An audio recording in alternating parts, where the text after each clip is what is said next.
Bonjour à tous, ici Cléassim et on se retrouve pour un tout nouvel épisode et une toute nouvelle série pour la chaîne. Donc cette fois-ci on va partir sur du Europa Universalis 4 en effet. Lors de l'annonce live, enfin du précédent live, j'avais fait un straw poll demandant tout simplement quelle sorte de jeu vous vouliez voir pour remplacer la série sur Crusader Kings 2. Alors, il y avait plusieurs propositions, des propositions sur Crusader Kings 2, il y avait soit jouer les Zoroastriens, soit jouer les musulmans, soit jouer à Europa Universalis 4 avec l'achievement Blackjack et la Castille, ou alors un autre jeu en me donnant bien évidemment quelle sorte de jeu vous auriez aimé que je joue. Alors il y a eu plusieurs propositions, la proposition qui est revenue le plus souvent à égalité avec les autres jeux, c'était Europa Universalis 4 avec la Castille et donc l'achievement Blackjack.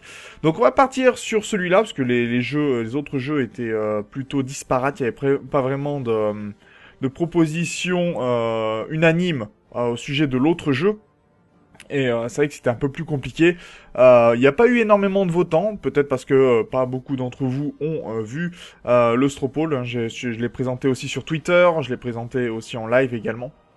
Donc c'est peut-être pour ça, j'aurais dû m'y prendre un peu plus tôt. Bon, il fallait quand même une série pour que je puisse tourner un petit peu en avance et vous présenter quelques jeux. Donc on va commencer cette nouvelle série. Alors de façon, déjà on va partir, nous, sur la Castille bien évidemment. On va partir sur un nouveau monde aléatoire. Cela va de soi. Et on va partir aussi en Iron Man mode, forcément, pour pouvoir faire tous les achievements qui sont liés à ça. Alors j'ai installé plusieurs DLC, hein, vous les voyez ici. On a tous les achievements jusqu'à Horde. Tous les DLC pardon jusqu'à Horde. J'ai d'autres DLC à côté, mais on les verra pas forcément. Donc vous voyez, j'ai Common Sense, les Cosaques, donc l'art de la guerre, etc. Donc j'en ai plusieurs quand même qui nous permettront donc de voir un petit peu. Alors on verra pas comment fonctionne Cossack, hein, je pense que beaucoup d'entre vous l'ont déjà vu, ça devrait pas poser un problème. C'est surtout qu'il va falloir que par contre je me mette en Iron Man mode. Alors est-ce que je le suis? Ça devrait aller. Mode Iron Man, bien évidemment. Pourquoi? Voilà, merci. Et je ne suis pas connecté, c'est bon, nouveau, c'est bien nouveau. Voilà, qui devrait être beaucoup mieux. C'est parti pour jouer. On va l'appeler tout simplement Blackjack pour le nom. Et on va pouvoir lancer l'Iron Man mode. C'est parti.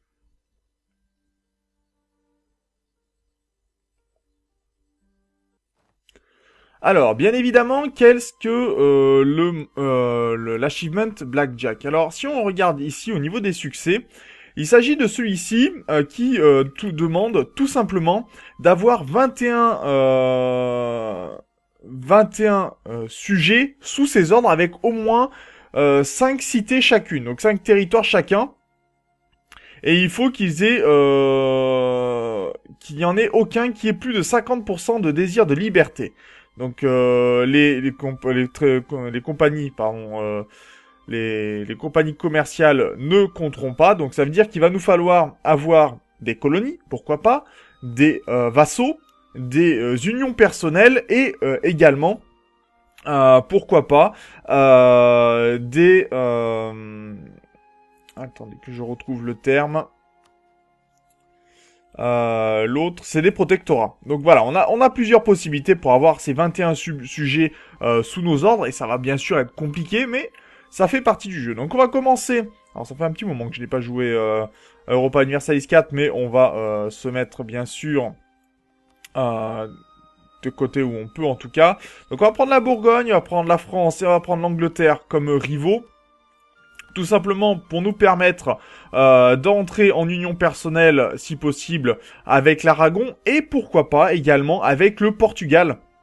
On va essayer de faire en sorte d'avoir des unions personnelles assez rapidement. Peut-être qu'on en annexera certaines pour nous permettre d'avancer, mais ça va être surtout ça pour commencer.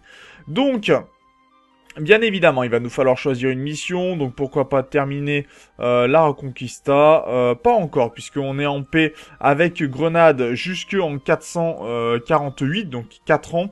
Donc c'est pas intéressant pour nous. Consolider les relations avec la papauté, oui, et accroître notre prestige. Donc on va commencer avec la papauté, on va envoyer déjà, améliorer les relations. Pour commencer, ça va être très bien. On va améliorer aussi les relations avec Aragon, pourquoi pas. Faire un mariage royal avec le Portugal qui va être notre second allié, qui nous permettra d'attaquer bien sûr plus tard Grenade. On va aller partir avec nos bateaux aussi, commencer à tranquillement commercer, ça va être important. Et il va nous falloir chercher à partir d'ici quels pourraient être les pays avec qui on va partager tout simplement la même famille, ce qui nous permettra ensuite d'avoir des unions personnelles, bien évidemment, et de nous développer. Ça va être assez important. Donc voilà, on a la Navarre que l'on va pouvoir accepter, bien évidemment. On va essayer de vassaliser, pourquoi pas la Navarre. On va améliorer les relations aussi. Parce que vous voyez qu'ils accepteraient tout à fait d'être notre vassal. Donc ça pourrait être intéressant. L'alliance avec le Portugal, bien évidemment. Et d'ailleurs, on a combien de revenus? Je n'ai pas vérifié ceci. On est à +8, donc on va se permettre dès le début de commencer à prendre des conseillers. Meilleure relation avec le temps. Très bien, ça c'est très très bon. Et du moral terrestre. Tout va bien. Alors bon, je vais pas jouer avec tous les mécanismes du jeu, parce que déjà certains je ne les connais pas très bien. Je sais comment fonctionnent rapidement les ordres, savoir lesquels il va falloir... Enfin, on n'a pas forcément un privilégier un par rapport aux autres, mais il faut s'assurer en tout cas que ces différents ordres nous respectent et nous permettent bien sûr d'avancer. Alors, je m'excuse par avance des quelques erreurs qu'il pourrait y avoir. Si vous en voyez, n'hésitez pas bien sûr à l'indiquer dans les commentaires. Puisque comme je viens de le dire, ça fait un petit moment que je n'ai pas joué à ce jeu, même si je regarde quand même évidemment pas mal de vidéos. Mais il faut reconnaître que quand on n'y joue pas régulièrement, c'est tout de suite un peu plus compliqué de se remettre vraiment tous les mécanismes en tête. Il y a certaines astuces que je ne connais pas, par exemple. Mais je vais quand même tenter. L'achievement sera peut-être un peu long à obtenir, mais je vais faire quand même en sorte qu'on puisse l'avoir rapidement. Ou tout au moins le plus rapidement possible, ce sera plutôt pas mal. Alors, de ce côté-ci, qu'est-ce que le Danemark? Le Danemark est à 0 de prestige. Ça pourrait être intéressant d'avoir le Danemark comme union, même si ça va être plutôt compliqué. Sachant que il peut y avoir une guerre entre la Suède et la Suède généralement essaye de devenir indépendante. Donc il faut faire un petit peu attention à ça. Alliance entre l'Angleterre et l'Autriche, ce qui n'est pas forcément une bonne nouvelle. Est-ce que nous on a toutes nos relations pour le coup? On va essayer d'améliorer nos relations aussi avec l'Autriche dès qu'on le pourra. Pour attaquer, pourquoi pas la France et nous développer. Le node le plus important hein, au niveau commercial, ce sera tout simplement Gênes, qui est très très important. D'ailleurs, il va nous falloir certainement augmenter notre flotte. Alors, je n'ai plus mes clés. Alors, j'ai plus mes raccourcis clavier, ce qui était un petit peu gênant. Mais on va essayer d'améliorer ça, bien évidemment. Quoique, j'aurais pu passer autrement. En rajoutant ici, est-ce que je peux rajouter voilà, un vaisseau. Ça sera très bien.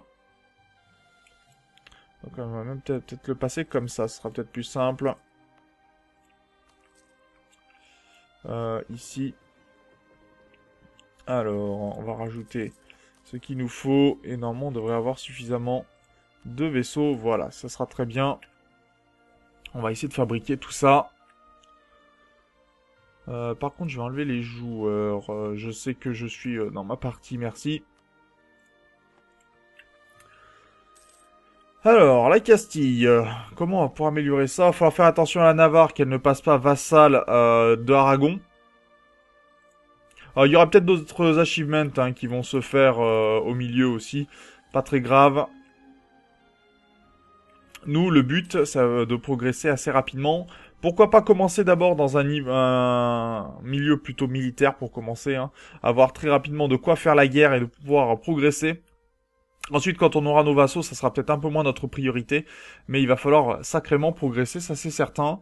On va pouvoir aussi faire des guerres pour effrayer nos adversaires.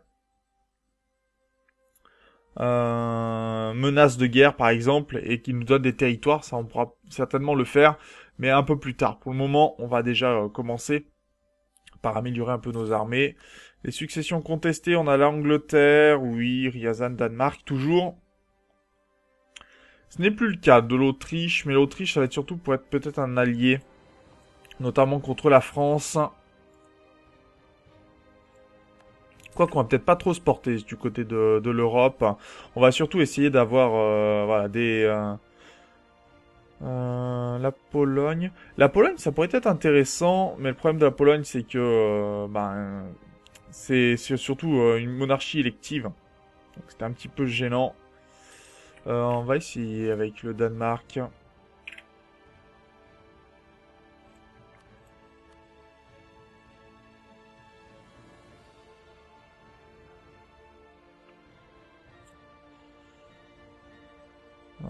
Voyons voir, la Bavière et le Palatinat qui ont la même... Est-ce qu'on pourrait avoir quelqu'un de notre famille? Ça pourrait être intéressant, hein, ça se joue aussi sur le prestige. Celui qui a le plus de prestige et celui qui a le plus de développement par territoire. Donc on pourrait arriver de cette façon-là à passer devant. Est-ce qu'on pourrait avoir la Navarre?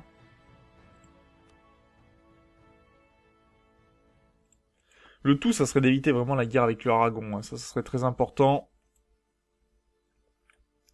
On a bientôt fini notre mission avec pour améliorer nos relations avec le pape, ce qui est plutôt une bonne nouvelle aussi. Notre paix est bientôt terminée, succession contestée. Toujours le Danemark pour l'instant.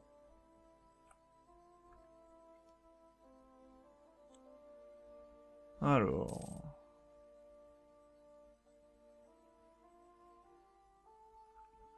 c'est plutôt pas mal, va falloir voir peut-être à faire des revendications également. Alors... est-ce qu'on peut se permettre de perdre du prestige? On va perdre du prestige même si c'est plus compliqué à obtenir dorénavant, hein, le prestige. Malheureusement. Mais on va pouvoir retourner à 0 très prochainement. On est toujours en -1 en prestige. D'accord, ça marche. Ça marche, ça marche. D'ailleurs, qui a-t-on comme héritier? On a que Johan de Trastamara, qui est vraiment pas bon. 4-1-0, c'est pas excellent.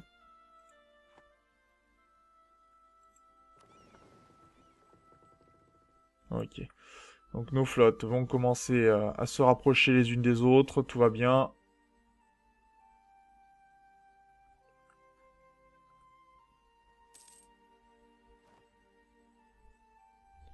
On pourrait commencer à construire, mais construire ne nous intéresse pas dans l'immédiat. Par contre, est-ce qu'on peut faire un mariage royal avec eux?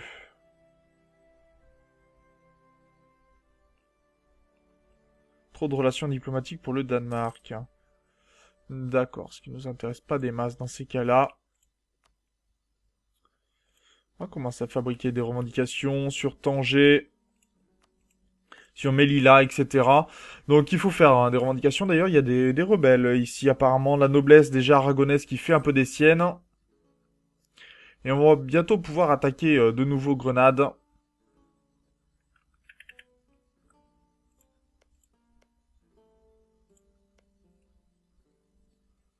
D'accord, le Danemark a quelques soucis.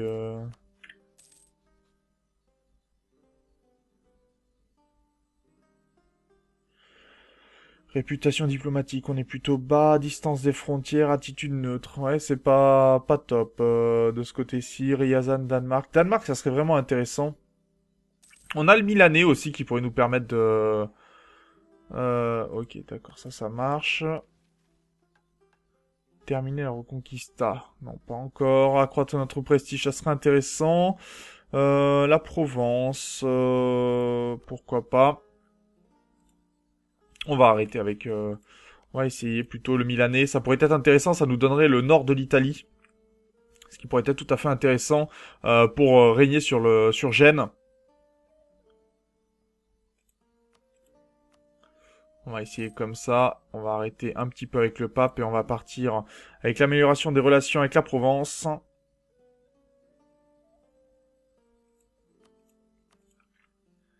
Alors c'est un petit peu calme, hein, comme début de partie, c'est sûr. Je suis un peu rouillé, faut bien l'avouer, mais ça reviendra, vous inquiétez pas. En tout cas, j'espère que cette série vous plaira. Moi, elle me demande du temps, elle me demande bien sûr de l'organisation aussi.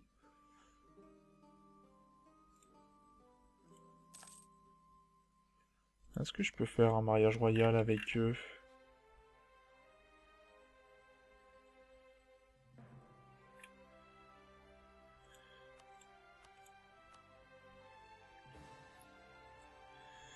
J'aimerais bien vassaliser la Navarre, ça serait sympathique.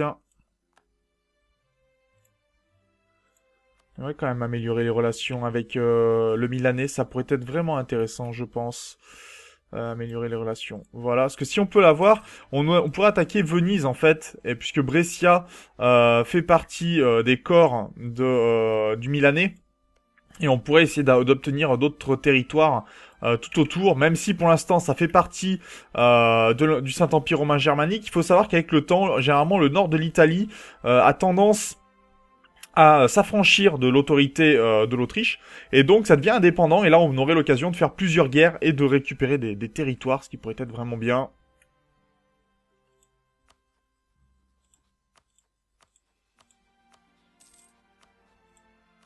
Grande principauté, l'Angleterre aussi qui est pas très bien. Pas d'héritier légitime pour le moment, donc la guerre des deux roses devrait pas tarder, hein, généralement. La Pologne... Ah, apparemment ça c'est... Ils ont trouvé un héritier au Danemark, qui a une légitimité faible, mais il y aura peut-être des petites guerres qui vont se profiler. Ici, on va pas trop s'en inquiéter, nous.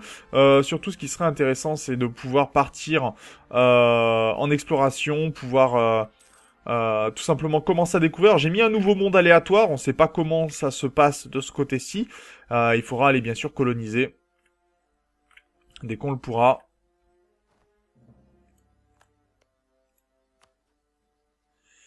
Fabriquer des revendications sur Wadja, ça sera pas mal. On va commencer à faire des revendications, à préparer différentes guerres. Et on va pouvoir bientôt partir sur la Reconquista. Il faut faire attention à la Navarre, bien la vassaliser pour pouvoir l'intégrer ensuite. On va pas garder juste un territoire là, ne nous intéressera pas. Ce sera plus intéressant par exemple d'améliorer l'Aragon. Une fois qu'on en aura, qu'on sera en union personnelle avec eux. On a la 17e nation au monde pour le moment.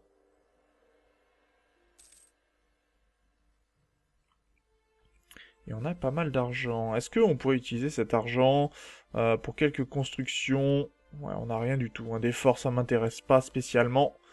Faut bien l'avouer. Par contre, on a des gros revenus pour le coup. Est-ce qu'on pourrait pas passer avec des éléments de niveau 2, modificateur de coût de stabilité, vitesse de renforcement, modification des réserves nationales? Ça pourrait être plus intéressant si on veut augmenter rapidement en termes de technologie militaire. D'accord, bon, guerre. Ok, et fin de... donc on va juste améliorer, il faudra améliorer nos relations avec la Provence pour pouvoir partir en guerre à nouveau. Mais je veux vassaliser rapidement la Navarre. Donc on va voir ce que l'on peut faire de ce côté-là. Est-ce qu'il nous apprécie pas vraiment encore? On va transférer la puissance commerciale ici.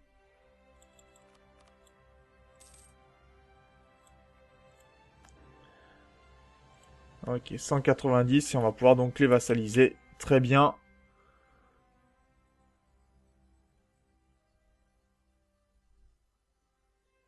Allez, que ça puisse se faire, s'il te plaît.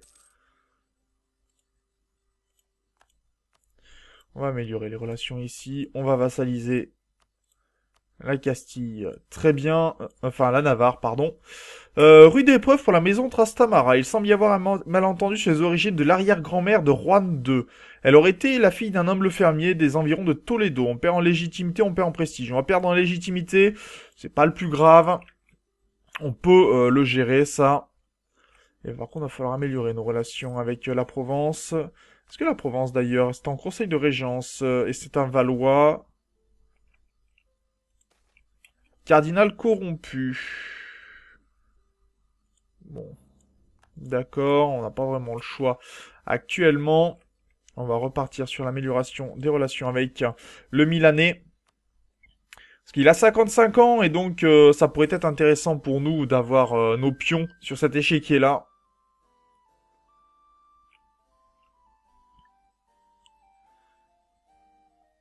Et là, par contre, il nous faut arriver à 100 de relations. Ce qui peut être un peu compliqué.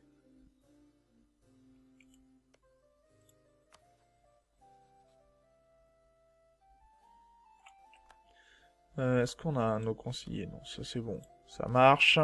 Le Milanais est toujours accessible, hein. Ça c'est très intéressant.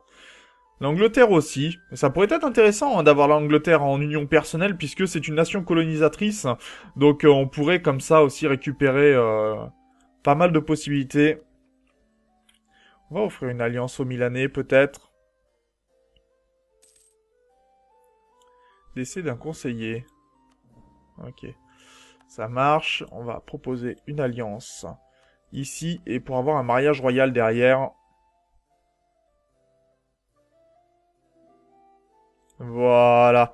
Et donc, on aurait quelqu'un de la famille de Trastamara qui serait en régence.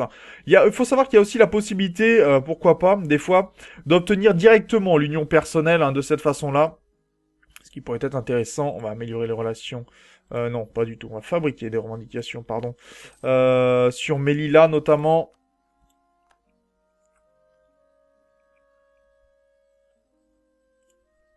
Le tout, c'est de récupérer des nations. Mais en tout cas, on va s'arrêter là pour ce premier épisode. Pour le moment, on essaye de placer nos pions sur l'échiquier pour pouvoir avoir le maximum d'union personnelle sous nos bras. On va surtout faire attention au Portugal, où là, ça va être assez important. Pour l'instant, il y a quelqu'un de 1 an.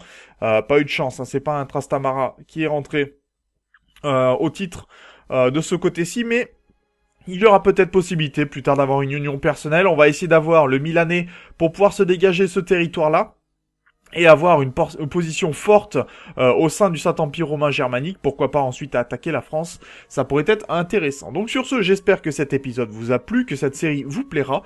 N'hésitez pas bien sûr à indiquer dans les commentaires si vous avez quelques astuces pour réussir cet achievement. Et on se retrouve dans le prochain épisode. D'ici là, portez-vous bien. Salut!